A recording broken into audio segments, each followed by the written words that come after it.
ನೆತ್ತರು ಹರಿಸೋ ಮೂಲಕ ದರೋಡೆಯಾಗಿತ್ತು. ಈಗ ಮಂಗಳೂರಿನ ಸರದಿ. ಮಂಗಳೂರಿನ ಬ್ಯಾಂಕ್ನಲ್ಲೂ ಕೂಡ ದರೋಡೆ ಆಗಿದೆ ಅನ್ನೋದ್ರ ಡೀಟೇಲ್ ಸಿಗ್ತಾ ಇದೆ. ಬಂದೂಕು ತೋರಿಸಿ ದರೋಡೆ ನಡೆಸಿದೆ ತಂಡ ಅನ್ನೋದ್ರ ಡೀಟೇಲ್ ಸಿಗ್ತಾ ಇದೆ. ಹಾಡ ಹಗಲೇ 5 ಮಂದಿ ಆಗಂತಕರು ಬ್ಯಾಂಕ್ಗೆ ಎಂಟ್ರಿ ಕೊಟ್ಟಿದ್ದಾರೆ. ಕೈಯಲ್ಲಿ ಬಂದೂಕಿತ್ತು, ಅದನ್ನ ತೋರಿಸಿ ರಾಬರಿ ಮಾಡಿದ್ದಾರೆ ಅನ್ನೋದ್ರ ಡೀಟೇಲ್ ಸಿಗ್ತಾ ಇದೆ. ಸೇಮ್ ಬೀದರ್ನಲ್ಲಿ ಆಯ್ತಲ್ಲ, ಕೈಯಲ್ಲಿ ಬಂದೂಕ್ ಹಿಡ್ಕೊಂಡು ಬಂದ್ರು, ಶೂಟ್ ಮಾಡಿದ್ರು, ಒಬ್ಬರ ನೆತ್ತರು ಹರಿತು, 93 ಲಕ್ಷವನ್ನ ಅಲ್ಲಿಂದ ಅಬೇಸ್ ಮಾಡಿದ್ರು. ಅದೇ ಮಾದರಿಯಲ್ಲಿ ಮಂಗಳೂರಿನ ಬ್ಯಾಂಕ್ನಲ್ಲೂ ಕೂಡ ಘಟನೆ ಆಗಿದೆ. ದೃಶ್ಯ ನೋಡ್ತಾ ಇದ್ದೀರಿ. ಬ್ಯಾಂಕ್ನ ಸಿಬ್ಬಂದಿ ಆತಂಕಗೊಂಡಿರುವ ದೃಶ್ಯ. ಏನಾಯ್ತು ಅಂತ ಗೊತ್ತಾಗಲ್ಲ.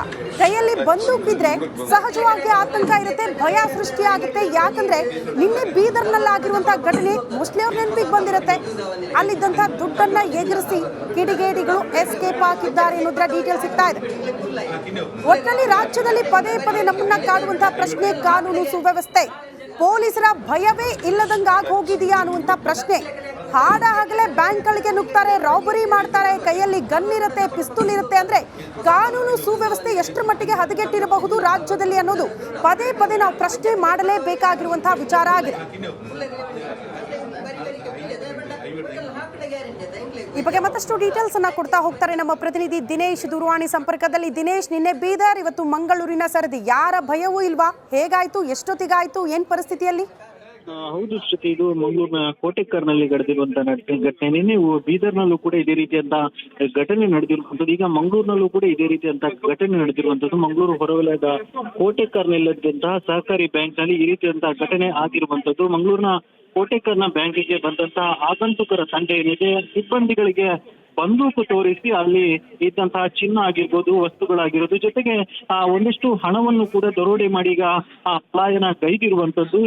ಏನು ಮಂಗಳೂರು ಕಡೆ ಈ ಒಂದು ಆಗಂತುಕರ ತಂಡ ಹೋಗಿದೆ ಅಂತ ಹೇಳಲಾಗ್ತಿದೆ. ಇವರು ಕಾರ್ನಲ್ಲಿ ಬಂದಿರುವಂತದ್ದು ಈ ಒಂದು ತಂಡವಾಗಿ ಬಂದು ಈ ರೀತಿಯಾಗಿ ಬಂದೂಕು ತೋರಿಸಿ ಒಡವೆಗಳೊಂದಿಗೆ ಮತ್ತು ಚಿನ್ನ ಏನು ಹಣದೊಂದಿಗೆ ಪರಾರಿ ಆಗಿರುವಂತದ್ದು. ಅಂದ್ರೆ ಮಂಗಳೂರಿನಲ್ಲಿ ಈಗ ಸಿಎಂ ಪ್ರೋಗ್ರಾಮ್ ಆಗ್ತದೆ. ಇಲ್ಲ ಪೊಲೀಸ್ ಅವರು ಏನಿದ್ದಾರೆ ಅದು ಸಿಎಂ ನ ಭದ್ರತೆಯ ದೃಷ್ಟಿಯಿಂದ ಇಲ್ಲಿ ಕೆಲಸ ಮಾಡ್ತಿದ್ದಾರೆ. ಹೀಗಾಗಿ ಒಂದಷ್ಟು ಏನು ಇವತ್ತು ಪೊಲೀಸರ ಸಂಖ್ಯೆ ಆ ಭಾಗದಲ್ಲಿ ಕಡಿಮೆ ಇರ್ಬೋದು ಅನ್ನುವಂತಹ ದೃಷ್ಟಿಯಿಂದ ಹೆಚ್ಚಿನ ಏನು ಪ್ಲಾನಿಂಗ್ ಅನ್ನು ಮಾಡ್ಕೊಂಡು ಈ ಒಂದು ಬ್ಯಾಂಕ್ನಿಂದ ದರೋಡೆ ಕೂಡ ಮಾಡಿರುವಂತದ್ದು ಶ್ರುತಿ. ಓಕೆ ದಿನೇಶ್, ಈಗ ಏನೇನಲ್ಲಿ ಕಳುವಾಗಿದೆ, ಯಾವ ರೀತಿ ಇತ್ತು? ಆಗಂತಕರು ಬಂದಾಗ ಏನ್ ಹೇಳಿದ್ರು, ಯಾವ ರೀತಿ ಬೆದರಿಸಿದ್ರು? ಸಿಬ್ಬಂದಿಯಿಂದ ಈ ಬಗ್ಗೆ ಏನಾದ್ರೂ ಮಾಹಿತಿ ಸಿಗ್ತಾ ಇದೆಯಾ? ಪೊಲೀಸರು ಸ್ಥಳಕ್ಕೆ ಬಂದಿದ್ದಾರಾ? ಸ್ಥಿತಿ ಈಗ ಸದ್ಯ ಉಳ್ಳಾಲ ಪೊಲೀಸರು ಸ್ಥಳಕ್ಕೆ ಭೇಟಿ ನೀಡಿ ಪರಿಶೀಲನೆಯನ್ನು ಕೂಡ ಮಾಡ್ತಾ ಇರುವಂತದ್ದು. ಅಂದ್ರೆ ಏಕಾಏಕಿ ಆಗಂತುಕರ ತಂಡ ಏನಿದೆ, ಇವರು ಕಾರ್ನಲ್ಲಿ ಬಂದು ಬ್ಯಾಂಕ್ನ ಒಳಕ್ಕೆ ನುಗ್ಗಿ ಏನು ಬಂದೂಕನ್ನು ತೋರಿಸಿ ಈ ರೀತಿಯಾದಂತಹ ಒಂದು ಕೃತ್ಯ ಗೈದಿರುವಂತದ್ದು. ಬ್ಯಾಂಕಿನ ಲಾಕರ್ನಲ್ಲಿದ್ದಂತಹ ಚಿನ್ನವನ್ನು, ಜೊತೆಗೆ ಆ ಬ್ಯಾಂಕ್ನಲ್ಲಿದ್ದಂತಹ ಒಂದಷ್ಟು ಹಣವನ್ನು ಕೂಡ ತೆಗೆದುಕೊಂಡು ಈಗಾಗಲೇ ಮಂಗಳೂರು ಕಡೆ ಏನು ಪಲಾಯನ ಗೈದಿದ್ದಾರೆ ಅಂತ ಹೇಳಲಾಗ್ತಿದೆ. ಪೊಲೀಸರು ಬಂದು ಎಲ್ಲ ಬ್ಯಾಂಕ್ನಲ್ಲೂ ಕೂಡ ಅಂದ್ರೆ ಬ್ಯಾಂಕ್ನ ಸಿಸಿಟಿವಿ ಫುಟೇಜ್ಗಳನ್ನು ಕೂಡ ಪಡೆದುಕೊಂಡು ಈಗಾಗಲೇ ತನಿಖೆ ಮಾಡಿರುವಂತದ್ದು. ಅಂದ್ರೆ ಇವರು ಕಾರ್ನಲ್ಲಿ ಬಂದ ಕಾರಣವಾಗಿ ಮಂಗಳೂರು ಭಾಗಕ್ಕೆ ಕಾರು ಹೋಗಿದೆ ಅನ್ನುವಂತ ಈಗ ಮಾಹಿತಿ ಇದೆ. ಹೀಗಾಗಿ ಮಂಗಳೂರು ಭಾಗದಲ್ಲೂ ಕೂಡ ಪೊಲೀಸರು ಏನು ಆಗಂತುಕರ ಪತ್ತೆಗಾಗಿ ಒಂದಷ್ಟು ತನಿಖೆ ಕೂಡ ಮಾಡಿರುವಂತದ್ದು. ಪೊಲೀಸರು ಈಗಾಗಲೇ ಹಲವು ಕಡೆಗಳಲ್ಲಿ ಅಂದ್ರೆ ಇವರು ಎಲ್ಲಿ ಯಾವ ಕಡೆ ತಪ್ಪಿಸಿಕೊಂಡಿರ್ಬೋದು ಅನ್ನುವಂತ ದೃಷ್ಟಿಯಿಂದ ಮಂಗಳೂರಿನ ಕೆಲವು ಕಡೆಗಳಲ್ಲೂ ಕೂಡ ಈಗಾಗಲೇ ಪೊಲೀಸರು ತನಿಖೆಯನ್ನು ಚುರುಕುಗೊಂಡಿರುವಂತದ್ದು ಶ್ರುತಿ. ದಿನೇಶ್, ಈಗ ಸೆಕ್ಯೂರಿಟಿ ಪರ್ಪಸ್ ಅಂದ್ರೆ ಏನು? ಸೆಕ್ಯೂರಿಟಿ ಇರ್ಲಿಲ್ವಾ ಅಥವಾ ಅವ್ರನ್ನೂ ಕೂಡ ಹೆದರಿಸಿ ಒಳಗಡೆ ನುಗ್ಗಿರೋದಾ? ಅವರ ಚಲನವಲನ ಅಲ್ಲಿನ ಸಿಸಿ ಕ್ಯಾಮ್ರಾದಲ್ಲಿ ಏನಾದರೂ ಸರಿಯಾಗಿದೆ, ಅದರ ಪರಿಶೀಲನೆ ಏನಾದರೂ ಆಗ್ತಾ ಇದೆ? ಯಾಕಂದ್ರೆ ನಿನ್ನೆ ಬೀದರು, ಇವತ್ತು ಮಂಗಳೂರು. ಸೊ ಏನಾದರೂ ಸಾಮರ್ಥ್ಯ ಇರೋ ಬಗ್ಗೆ ಎರಡೂ ಪ್ರಕರಣಗಳಿಗೆ? ಹೌದು ಶ್ರುತಿ, ಅಂದ್ರೆ ನಿನ್ನೆ ಬೀದರ್ನಲ್ಲೂ ಕೂಡ ಇದೇ ರೀತಿಯಾಗಿ ಬಂದೂಕು ತೋರಿಸಿ ಹಣವನ್ನು ಕದ್ದಿರುವಂತದ್ದು. ಇವತ್ತು ಕೂಡ ಮಂಗಳೂರಿನಲ್ಲಿ ಇದೇ ರೀತಿಯಾದಂತಹ ಪ್ಲಾನ್ ಮಾಡಿಕೊಂಡು ಆಗಂತುಕರು ಬಂದಿರುವಂತದ್ದು. ಕೋಟೆಕರ್ನ ಈ ಒಂದು ಬ್ಯಾಂಕ್ ಏನಿದೆ ಅಲ್ಲಿಗೆ ಏಕಾಏಕಿ ನುಗ್ಗಿರುವಂತದ್ದು. ಅಂದ್ರೆ ಆ ಬ್ಯಾಂಕಿನಲ್ಲಿ ಹೊರಗಡೆ ಸೆಕ್ಯೂರಿಟಿ ಇರ್ತಾರೆ, ಅವರು ಏನು ಬ್ಯಾಂಕ್ ಕೆಲಸಕ್ಕೆ ಬಂದಿರಬಹುದು ಅನ್ನುವಂತ ದೃಷ್ಟಿಯಲ್ಲಿ ಒಳಗಡೆ ಬಿಡ್ತಾರೆ. ಒಳಗಡೆ ಬಿಟ್ಟಂತ ಸಂದರ್ಭದಲ್ಲಿ ಏಕಾಏಕಿ ಆ ಬ್ಯಾಂಕ್ನ ಒಳಗೆ ನುಗ್ಗಿ ಸಿಬ್ಬಂದಿ ಅಂದ್ರೆ ಸೀಮಿತ ಸಂಖ್ಯೆಯ ಸಿಬ್ಬಂದಿ ಮಾತ್ರ ಈ ಒಂದು ಬ್ಯಾಂಕ್ ನಲ್ಲಿ ಇದ್ದಿರುವಂತದ್ದು. ಹೀಗಾಗಿ ಸಿಬ್ಬಂದಿ ಎಲ್ರಿಗೂ ಕೂಡ ಹೆದರಿಸ್ತಾರೆ. ಮೊದಲು ಹೆದರಿಸಿ ನಂತರ ಆ ಹೆದರಿಕೆಗೆ ಬಗ್ಗದೇ ಇದ್ದಾಗ ತಮ್ಮಲ್ಲಿ ಇದ್ದಂತಹ ಬಂದೂಕನ್ನು ಅವರ ಮೇಲೆ ಫೈರ್ ಮಾಡುವುದಾಗಿ ಏನು ಬೆದರಿಕೆ ಒಡ್ಡಿರ್ತಾರೆ. ಈಗ ಆ ವೇಳೆಯಲ್ಲಿ ಸಿಬ್ಬಂದಿಗಳೆಲ್ಲರೂ ಕೂಡ ಹೆದರಿ ಸರಿತಾರೆ, ಅಂದ್ರೆ ತಮ್ಮ ಸ್ಥಳದಿಂದ ಬಿಟ್ಟು ಬೇರೆ ಕಡೆ ಸರಿತಾರೆ. ಈ ವೇಳೆ ಬಂದಂತ ಆಗಂತುಕರು ಏನಿದ್ದಾರೆ ಅಲ್ಲಿದ್ದಂತಹ ಚಿನ್ನಾಭರಣ ಅಂದ್ರೆ ಲಾಕರ್ ನಲ್ಲಿದ್ದಂತಹ ಚಿನ್ನಾಭರಣ ಆಗಿರ್ಬೋದು, ಜೊತೆಗೆ ಬ್ಯಾಂಕ್ ನಲ್ಲಿದ್ದಂತಹ ಹಣವನ್ನು ಎಲ್ಲವನ್ನು ಕೂಡ ತೆಗೆದುಕೊಂಡು ಈಗಾಗಲೇ ಪರಾರಿ ಆಗಿರುವಂತದ್ದು. ಈ ಸದ್ಯ ಪೊಲೀಸರು ಬಂದು ಎಲ್ಲ ಆಂಗಲ್ ಅಲ್ಲೂ ಕೂಡ ತನಿಖೆ ಮಾಡ್ತಾ ಇರುವಂತದ್ದು. ಅಂದ್ರೆ ಬ್ಯಾಂಕ್ನ CCTV ಫುಟೇಜ್ ಗಳನ್ನು ಪಡೆದು ಈ ಏನು ಬಂದಂತವರು ಯಾವ ಕಡೆ ತೆರಳಿರ್ಬೋದು ಅನ್ನುವಂತ ದೃಷ್ಟಿಯಲ್ಲಿ ಕೂಡ ತನಿಖೆ ಮಾಡಿರುವಂತದ್ದು. ಸದ್ಯದ ಮಾಹಿತಿ ಪ್ರಕಾರ ಮಂಗಳೂರು ಭಾಗಕ್ಕೆ ಅವರು ಬಂದಂತ ಕಾರು ತೆರಳಿದೆ ಅಂತ ಹೇಳಲಾಗ್ತಿದೆ. ಹೀಗಾಗಿ ಮಂಗಳೂರು ಭಾಗಕ್ಕೆ ತೆರಳುವಂತಹ ಏನು ಮಾರ್ಗದಲ್ಲಿ ಇರುವಂತಹ CCTVಗಳನ್ನು ಏನು ಅದರ ವಿಡಿಯೋ ಫುಟೇಜ್ ಆಧರಿಸಿ ಒಂದಷ್ಟು ತನಿಖೆಯನ್ನು ಕೂಡ ಕೈಗೊಂಡಿರುವಂತದ್ದು. ಅಂದ್ರೆ ಇವತ್ತು CM ಪ್ರೋಗ್ರಾಮ್ ಹಿನ್ನೆಲೆಯಲ್ಲಿ ಪೊಲೀಸರೆಲ್ಲರೂ ಕೂಡ ಈ ಭಾಗದಲ್ಲಿ ಇದ್ರು. ಅಂದ್ರೆ ಮಂಗಳೂರಿನ ಮೇರಿಗಿನ್ ಈ ಭಾಗ ಟೌನ್ ಹಾಲ್ ಈ ಭಾಗದಲ್ಲಿ ಇದ್ರು. ಹೀಗಾಗಿ ಪೊಲೀಸರು ಈ ಭಾಗದಲ್ಲಿ ಇರಬಹುದು. ಇವತ್ತು ಈಸಿಯಾಗಿ ಏನೋ ಈ ರೀತಿಯಾಗಿ ಹಣ ಮತ್ತು ಚಿನ್ನವನ್ನು ದರೋಡೆ ಮಾಡಬಹುದು ಅನ್ನುವಂತ ಪ್ಲಾನ್ ಹಾಕಿಕೊಂಡು ಏನು ಆಗಂತುಕರು ಬಂದು ಈ ರೀತಿಯಾಗಿ ಏನು ಬಂದೂಕು ತೋರಿಸಿ ಹಣ ಮತ್ತು ಚಿನ್ನವನ್ನು ದರೋಡೆ ಮಾಡಿರುವಂತದ್ದು ಶಕ್ತಿ. ಸದ್ಯ ಪೊಲೀಸರು ಕೂಡ ನಾನಾ ಆಂಗಲ್ ಅಲ್ಲಿ ತನಿಖೆ ಮಾಡ್ತಾ ಇದ್ದಾರೆ. ಮಂಗಳೂರಿನ ಹಲವು ಕಡೆಗಳಲ್ಲಿ ಅಂದ್ರೆ ಇವರು ಕಾರು ಯಾವ ಕಡೆ ಹೋಗಿರ್ಬೋದು ಅನ್ನುವಂತ ಮಾಹಿತಿಯನ್ನು ಆಧರಿಸಿ ಹಲವು ಕಡೆಗಳಲ್ಲಿ ಪೊಲೀಸರು ಏನು ತನಿಖೆಯನ್ನು ಚುರುಕು ಮಾಡಿರುವಂತದ್ದು ಶಕ್ತಿ. ಓಕೆ ದಿನೇಶ್, ಈಗ ಈ ಬ್ಯಾಂಕ್ ಇದೆಯಲ್ಲ, ದರೋಡೆ ಆಗಿರುವಂತಹ ಬ್ಯಾಂಕ್, ಅಲ್ಲಿ ಸುತ್ತಮುತ್ತಲು ಏನಿದೆ, ಪೊಲೀಸ್ ಸ್ಟೇಷನ್ ಎಷ್ಟು ದೂರದಲ್ಲಿದೆ, ಪೊಲೀಸ್ ಬೀಟ್ ಏನು ಇರಲಿಲ್ವಾ ಅಥವಾ ಓಡಾಡ್ತಾ ಇದ್ರ ಜನಸಂಚಾರ ಇರುವಂತಹ ರೋಡಾ, ಹೇಗೆ ಅದ್ರ ಬಗ್ಗೆ ಒಂದು ಸ್ವಲ್ಪ ಎಕ್ಸ್ಪ್ಲೇನ್ ಮಾಡಬಹುದಾ?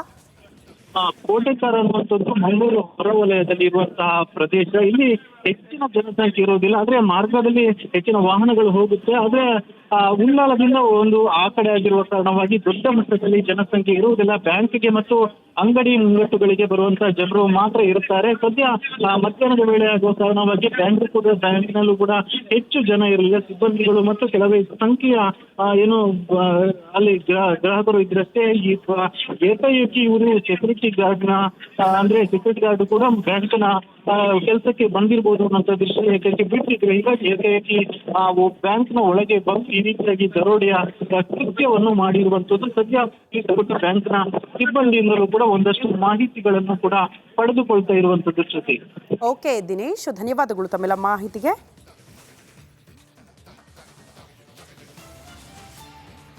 ನೋಡಿ, ನಿನ್ನೆ ಬೀದರ್, ಇವತ್ತು ಮಂಗಳೂರಿನ ಸರದಿ. ಇಲ್ಲೂ ಕೂಡ ಬ್ಯಾಂಕ್ನಲ್ಲಿ ಹಾಡ ಹಗಲೇ 5 ಜನ ಆಗಂತುಕರು ಬ್ಯಾಂಕಿಗೆ ನುಗ್ಗಿ ಕೈಯಲ್ಲಿ ಗನ್ ಹಿಡ್ಕೊಂಡು ಹೆದರಿಸಿ ಬೆದರಿಸಿ ದರೋಡೆ ಮಾಡ್ಕೊಂಡು ಹೋಗಿದ್ದಾರೆ. ಸದ್ಯ ಪೊಲೀಸರ ತನಿಖೆ ಕೂಡ ಇಲ್ಲೂ ಚುರುಕಾಗಿದೆ.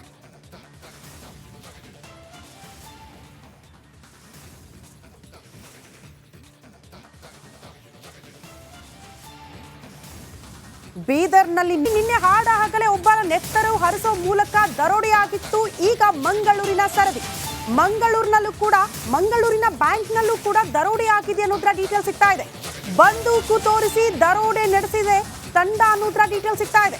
ಹಾಡ ಹಗಲೇ 5 ಮಂದಿ ಆಗಂತುಕರು ಬ್ಯಾಂಕ್ಗೆ ಎಂಟ್ರಿ ಕೊಟ್ಟಿದ್ದಾರೆ. ಕೈಯಲ್ಲಿ ಬಂದೂಕಿತ್ತು, ಅದನ್ನ ತೋರಿಸಿ ರಾಬರಿ ಮಾಡಿದ್ದಾರೆ ಅನ್ನೋದ್ರ ಡೀಟೇಲ್ ಸಿಗ್ತಾ ಇದೆ.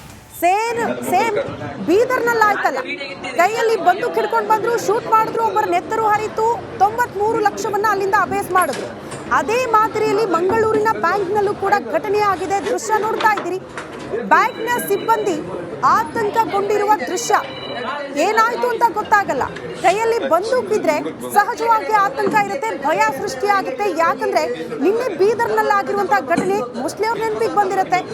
ಅಲ್ಲಿದ್ದಂತಹ ದುಡ್ಡನ್ನ ಎಗರಿಸಿ ಕಿಡಿಗೇಡಿಗಳು ಎಸ್ಕೇಪ್ ಆಗಿದ್ದಾರೆ ಅನ್ನೋದ್ರ ಡೀಟೇಲ್ ಸಿಗ್ತಾ ಇದೆ.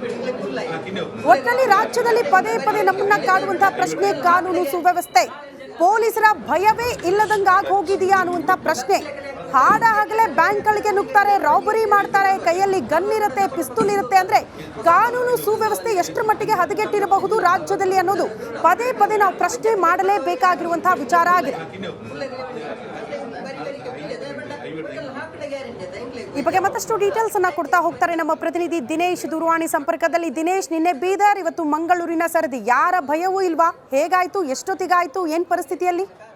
ಹೌದು ಶ್ರುತಿ, ಇದು ಮಂಗಳೂರಿನ ಕೋಟೆಕರ್ನಲ್ಲಿ ನಡೆದಿರುವಂತಹ ಘಟನೆ. ನಿನ್ನೆ ಬೀದರ್ನಲ್ಲೂ ಕೂಡ ಇದೇ ರೀತಿಯಂತ ಘಟನೆ ನಡೆದಿರುವಂತದ್ದು. ಈಗ ಮಂಗಳೂರಿನಲ್ಲೂ ಕೂಡ ಇದೇ ರೀತಿಯಂತ ಘಟನೆ ನಡೆದಿರುವಂತದ್ದು. ಮಂಗಳೂರು ಹೊರವಲಯದ ಕೋಟೆಕರ್ನಲ್ಲಿದ್ದಂತಹ ಸಹಕಾರಿ ಬ್ಯಾಂಕ್ ನಲ್ಲಿ ಈ ರೀತಿಯಂತಹ ಘಟನೆ ಆಗಿರುವಂತದ್ದು. ಮಂಗಳೂರಿನ ಕೋಟೆಕರ್ನ ಬ್ಯಾಂಕಿಗೆ ಬಂದಂತಹ ಆಗಂತುಕರ ತಂಡ ಏನಿದೆ, ಸಿಬ್ಬಂದಿಗಳಿಗೆ ಬಂದೂಕು ತೋರಿಸಿ ಅಲ್ಲಿ ಇದ್ದಂತಹ ಚಿನ್ನ ಆಗಿರ್ಬೋದು, ವಸ್ತುಗಳಾಗಿರೋದು, ಜೊತೆಗೆ ಒಂದಿಷ್ಟು ಹಣವನ್ನು ಕೂಡ ದರೋಡೆ ಮಾಡಿ ಈಗ ಪಲಾಯನ ಗೈದಿರುವಂತದ್ದು.